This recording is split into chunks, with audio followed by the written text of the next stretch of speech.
Saya posisi sekarang ada di penjara Kamboja. Hah? Di penjara Kamboja? Iya. Ngapain? Saya kemarin saya ceritain dulu masalah saya ya, Mas ya. Oke, siap. Jadi sebelum Lebaran itu saya cari-cari kerjaan. Saya pengen kerja di Hong Kong atau Makau awalnya itu. Nah, lewat Facebook saya cari. Terus ada orang nawarin saya kerja di Makau awalnya. Saya mau. Terus habis itu kita cecetan, kita telepon-teleponan. Udah kayak anggap seperti teman karena kita sama-sama orang Jawa dan dia juga orang tua. Setelah itu mau nangis saya. Setelah itu saya ditawari, ayo kerja di tempatku aja. Ini saya ada di Thailand. Saya punya restoran di sini. Kamu jadi staf saya. Saya di sini sendiri. Anak saya nggak mau ikut saya. Terus saya mau kerja. Ya udah yuk tak bantu kerja di Thailand jualan nasi di restorannya dia. Setelah itu setelah lebaran lebih 1 minggu itu saya dibeliin tiket. Tibalah saya di Malaysia. Setelah Malaysia itu saya belum curiga kalau saya mau dibawa ke Kamboja ini. Setelah itu saya kok ke Ho Chi Minh. Lah dari Ho Chi Minh itu aku tanya, aku nggak ke Kamboja kan ini? Saya benar-benar nggak ke Kamboja kan ini? Enggak, udah kamu tenang aja. Kerja sama saya tuh aman. Dia bilang gitu, Ya udah, berhubung saya nggak punya uang untuk tiket pulang, ya udahlah, bismillah. Saya udah masih meyakinkan diriku untuk percaya sama dia, Setelah itu saya masuk Kamboja. Di situ saya lemes, Oke, terus saya habis dari Kamboja itu saya kerja scam online. Terus? Setelah itu 2 minggu saya kayak nggak yakin, saya nggak mampu untuk bohongin orang, saya minta pulang. Terus dia bilang, kalau kamu pulang kamu harus bayar 20 juta ke saya. Saya nggak bisa bayar 20 juta karena saya nggak punya uang. Mau minta sama keluarga saya pun juga nggak mampu uang segitu.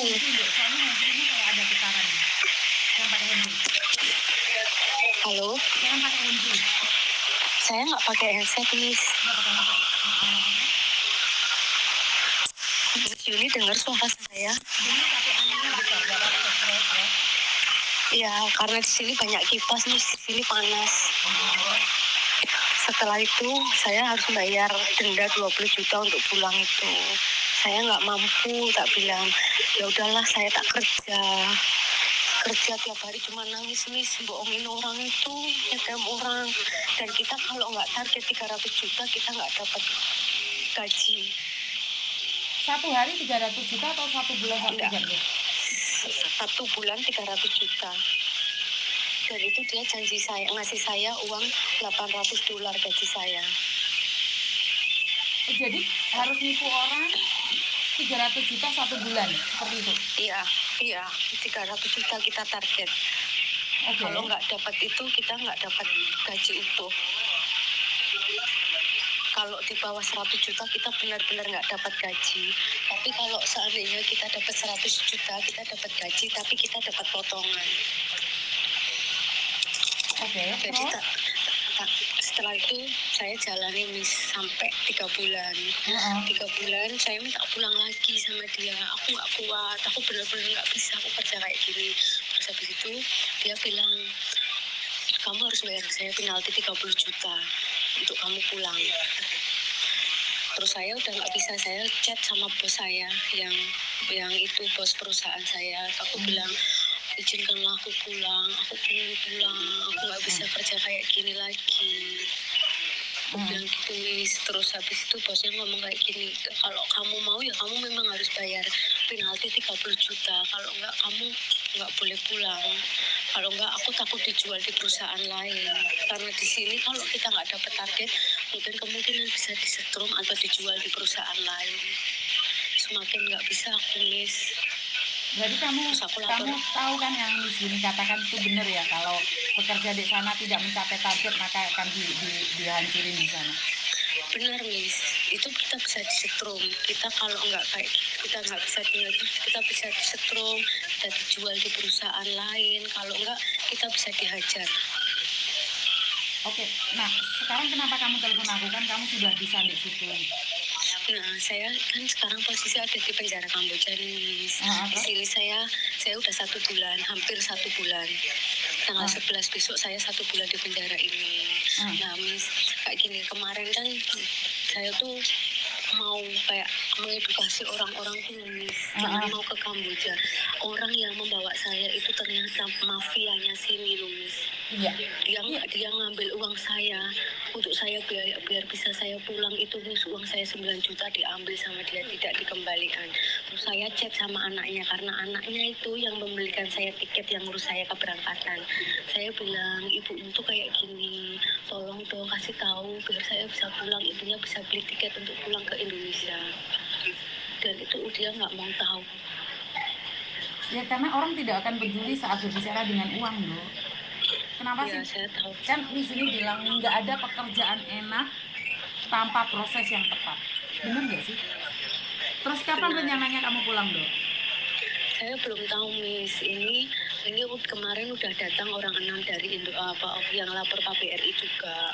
Insya Allah mungkin hari Senin saya dapat kabar baik, tapi saya udah chat KBRI belum tahu kapan saya akan dipulangin, dipindah ke imigrasi. Jadi prosesnya itu memang 1 bulan sampai 2 minggu sampai 2 bulan kita di kantor polisi. Setelah itu kita akan pindah di imigrasi. Untuk di imigrasi itu prosesnya kurang lebih 1 bulan, lalu kita diminta untuk beli tiket sendiri untuk pulang ke Indonesia. Oke, kamu orang mana sih? Orang Jogja kamu? Iya benar, saya orang Jogja. Umur berapa sih kamu? Saya umur 32. Sebenarnya saya pengen kerja di Makau waktu itu nih, tapi karena kamu tuh gini loh, Dok, kalian tuh maunya kerja enak tanpa proses. Yang sudah resmi, Makau itu bisa dibilang resmi atau tidak resmi? Tidak resmi, karena tidak ada izin dari pemerintah Indonesia. Iya. Yang pasti itu Taiwan sama Hong Kong. Ya udah cari yang pasti-pasti saja, sayang. Nah, gini, kok kamu di penjara bisa teleponan, Dok? Di sini bebas, Miss. Kita bisa pakai HP, tapi kita nggak boleh keluar. Oh, di penjara bebas?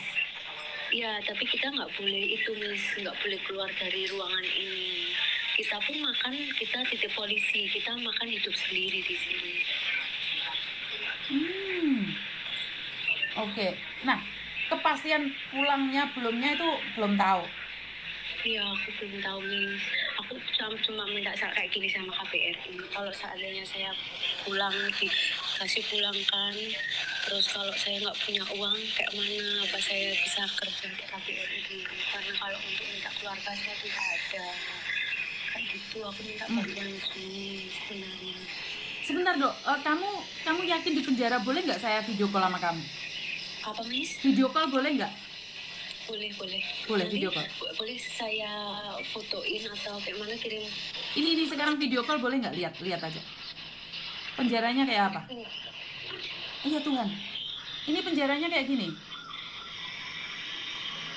Kayak gini, Miss. Ini semua orang di situ. Iya, Miss. Semua orang kayak gitu. Iya. Aduh. Ini semua orang yang pernah di setrum di apa gitu? Enggak, itu tergantung mereka lapor apa enggaknya ya, Miss ya. Oke. Tapi ada yang dipukul kemarin. Kalau di sini belum ada yang kena setrum sih, Miss, cuma dipukul aja. Oke, terus makan kalian gimana? Kita beli, Miss. Ya Tuhan, kayak gini Dok, keadaanmu, Dok. Ini di penjara. Iya. Di penjara ini, Miss. Ini penjara Kamboja. Iya, ini otoritas penjara Kamboja. Terus untuk biaya pulangnya itu berapa juta? Kamu butuh berapa juta? Saya belum tahu, soalnya kita belum bisa beli tiket. Kalau ke imigrasi belum kasih kita tahu kapan kita boleh pulang.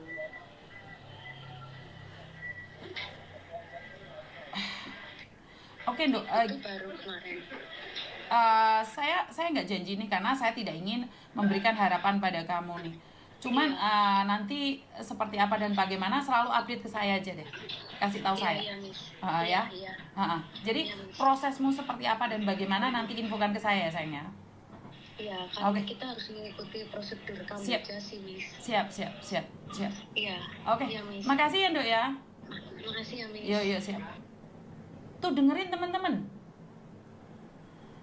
Retno Kristianti.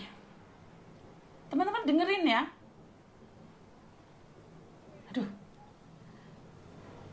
Saya pernah diancam sama orang-orang yang merosesin ke Kamboja.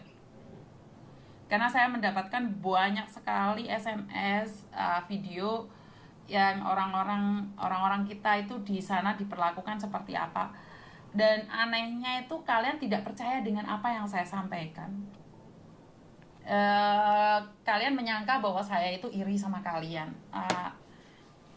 Kalau tidak ada fakta, ya karena saya sendiri melihat ya Mbak ya. Saya nangis karena jenazah. Tapi sebenarnya saya nangis lagi orang yang masih belum jadi jenazah tapi diperlakukan seperti jenazah. Orang di luar itu jahat banget, Mbak. Ada orang yang baik, lemah lembut, tapi mereka nyantap kalian dengan nyata-nyata. Orang tidak setuju dengan cara saya mengedukasi. Ngajak teman-temannya untuk membenci saya, bahkan di screenshot, diceritain kejelekan saya, bahkan anak-anak saya diceritain ke orang. Jadi mereka tidak mau bersaing dengan saya dengan memberikan edukasi. Mereka begitu membenci saya secara brutalitas, padahal saya tidak pernah poin pada siapapun, karena ini berdasarkan pengalaman saya.